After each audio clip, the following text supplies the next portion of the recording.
renowned for hard-hitting, amazing viewing, but very alternate kind of productions, particularly in film. And as we celebrate Lupita Nyong'o and lots of films, shows, short productions, and more that are finding their way to the international film festivals, this must be yet another greatly delightful one. It's a story that is based on a true story, but one which I would rather the producers told themselves. We have today Bramwell Iro, a producer, one of the producers of WATU WOTE, Yeah. and Charles Karumi, who is the one of the protagonists, I think I would say, Yes. in the story. Yes. Bramwell, what is this story about? The story is a story about humanity. It's about people's love for one another. It's loosely based on, actually not loosely based, but it's based on true events. So in December of 2015, there was a bus attack on the way to Mandera. And in this particular bus, Al-Shabaab militants got in, asked the Christians to separate themselves from the Muslims so that they could kill the Christians, obviously, and let the Muslims go. But what happened was something that probably has not, or at least hasn't been recorded before, as in it was the Muslims in the bus just said, no, we're not gonna separate ourselves from our brothers and our sisters.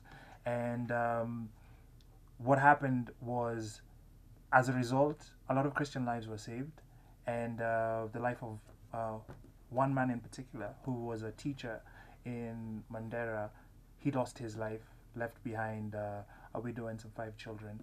And the story of WATU WOTE is the story about what happened on that particular bus, how the Muslims stood up for their Christian brothers on that particular day. Bramwell, what does WATU WOTE mean for those who are watching who might not know? Well, I guess if you translate it loosely, the people who worked on the project with not actually Swahili speakers, so they thought it was interesting. But basically, what we meant, it means all of us. This particular story started as our working title when we were making the film was Brothers and Sisters, because that's how we felt the people on the bus saw each other. But WATU WOTE means all of us, and this is the way the kind of solidarity that was shown on that particular day. It's, in our view, that's how people should think about life. I mean, they should think about togetherness as a part. There are more things that bring us together than those that separate us. So WATU WOTE just means all of us. There are more things that bring us together than that separate us, except that we don't usually see life that way. We're very quick and very clear on how different we are. Charlie, you play the role of a terrorist, which is very far from what you are in real life. Why this role, and what has it meant for you? Why this role? It's because it's not clear cut. It wasn't like, oh, you're a terrorist doing bad things, killing people, spreading terror and evil. Isa Osman, the character that I play, is a boy who gets his backstory. He gets recruited by the Al-Shabaab in Kenya. He wasn't born in Somalia. He didn't grow up as in that extremist background, but things that happened to him, some very unfortunate events, led up to him being lured into the Al-Shabaab. So, but even after he joined and went on training, and then this is actually his first mission. Even after all that, there's that shred of humanity still in him, just tugging at him, like trying to pull him back from the edge, let's say. So the role was beautiful in that sense, in that there's that internal conflict in this person who's being told to do one thing, but something deep within him is telling him to do another, and he's conflicted on what voice to listen to, his commander or himself, like his inner self. I think one of the debates that we've had very often around this issue of recruitment is what is causing young men from Eastern African countries and beyond to join terror groups such as Al-Shabaab. I know that you did a lot of research in this area so that you could be in your role. Well, what insights did you see, or do you have as a result?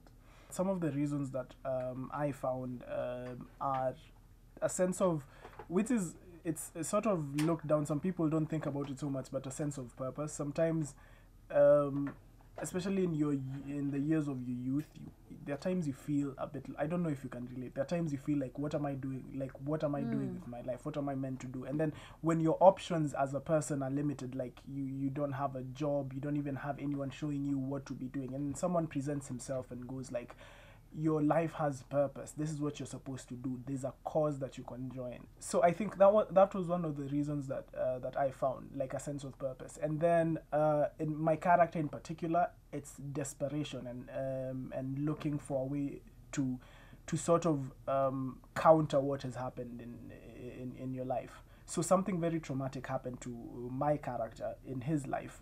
He lost a good friend, and he was in a bad place. So the person who was recruiting them, like, found him in his lowest of lows. And then when you see someone who offers you hope, offers you this this feeling of being part of something, a family, a brotherhood, then you're lured to join them. So those are the reasons that I found, particularly for my character. Here we are today, and we've got a couple of security challenges. Yeah. Again, low-level crime, wigs and earrings and glasses and wallets and mobile phones being snatched in the public, people being mugged as they come out of banks. Is there a linkage between this start of these sort of, I don't want to call them low-level crimes, because for the people who are affected, obviously it's not, but we're seeing this and a build-up to the recruitment that you talked about, the purpose that you talked about, the skewed hope that is given to young men and women who go out to these organizations? The problem of youth radicalization is, it's a complex one, and I think fault can be laid on a lot of different things.